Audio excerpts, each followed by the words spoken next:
Today we are diving into understanding of motivation, and particularly through the lens of pleasure and pain. So grab yourself a cup of coffee and let's go. For those who don't know me, my name is Tom Cieslak. I'm a multiple business owner, I'm a gym fanatic, and a lover of knowledge. I'm making those videos for my future kids so they can learn and navigate their lives when I'm gone, and I hope that you, dear viewer, will benefit from my videos too. Okay, you know, at the core of every action we take, there is a simple principle at play, right? The pleasure principle. Sounds fancy, I know, but it's actually pretty straightforward. The idea was famous by none other than Sigmund Freud. He suggested that all of us, in everything we do, are seeking the pleasure and trying to avoid pain. It's kind of like we are all hardwired to move towards things that make us feel good and steer clear of anything that might be a bummer. Now let's think about it for a second. Let's say you're hungry, right? You might reach for a snack, not just any snack, maybe something, I don't know, salty or sweet, something that really hits the spot. That's the pleasure principle in action. But it's not just about the food though. The principle also explains why we do things like buckle up in the car,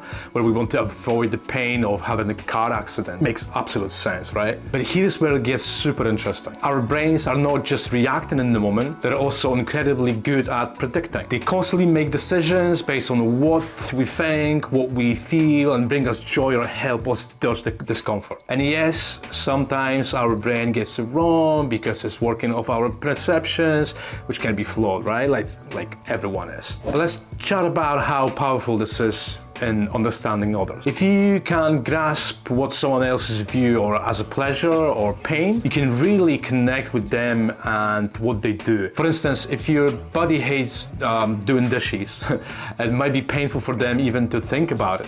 But if you turn cleaning into something like fun, like say music-filled dance party kind of thing, it's not as bad, right? But it's also a survival thing. Our primal brain, the part that's, about instinct, doesn't really care about the long-term consequences. It's about right now. It's like, hey, what's going on to make us feel good right now? What are we gonna do, So this can explain a lot about impulse decisions or why sometimes we eat a whole bag of chips instead of just few or an apple. What about when things get tough? Say you hit rock bottom and you face serious pain. Our motivation to avoid discomfort becomes incredibly strong, often stronger than our drive to seek the pleasure. So this is the pleasure and pain thing, right? It's why even those situations, humans can show extraordinary resilience or make sacrifices, providing that while the pleasure principle isn't powerful, it's not the only thing that motivates us. And this, my friends, brings us to a crucial point. Understanding these motivations can transform how we relate to each other. Next time you see someone making a choice, whether you agree with it or not, ask yourself, what pleasure are they seeking?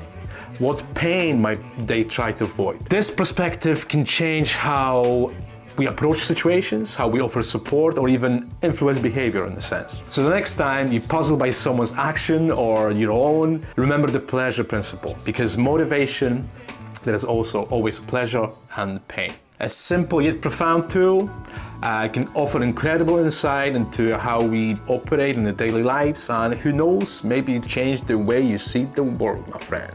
Thanks for tuning in. If you found this helpful, please don't forget to subscribe, maybe hit the like button, whatever the algorithm might tell you to do.